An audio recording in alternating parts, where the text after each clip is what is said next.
Hello' welcome to my mini blog. আজিৰ দিনটো মোৰ কাৰণে খুবেই এটা এক্সাইটমেণ্টৰ দিন আৰু কাৰণটোনো কি মই নিশ্চয় ক'ম, ভিডিঅ'টো লাষ্টলৈকে চাই থাকক। চ' ৰাতিপুৱা উঠি আমি গৈছিলোঁ এটা ব্ৰেকফাষ্টৰ ইনভিটেশ্যনলৈকে, মানে মোৰ হাজবেণ্ডৰ ফ্ৰেণ্ড এজনে নতুন ঘৰ লৈছিলে, চ' তাৰে কাৰণে হাউচ ৱাৰ্মিং পাৰ্টি এটা ৰাখিছিলে। চ' এতিয়া আহিছোঁ সেই এক্সাইটমেণ্ট পাৰ্টটোলৈকে। একচুৱেলি মই বহুত দিনৰ পৰা লেপটপ এটা বিচাৰি আছিলোঁ।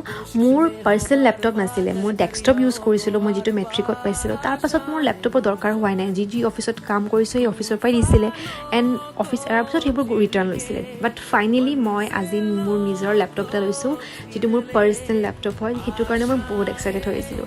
চ' য়েছ, এই মোৰ এটা হেপ্পী মুমেণ্ট আপোনালোকৰ লগত শ্বেয়াৰ কৰিছোঁ। যদি ভিডিঅ'টো ভাল লাগিছে এটা লাইক কৰি দিব আৰু মোৰ চেনেলটো ছাবস্ক্ৰাইব কৰিবলৈ নাপাহৰিব।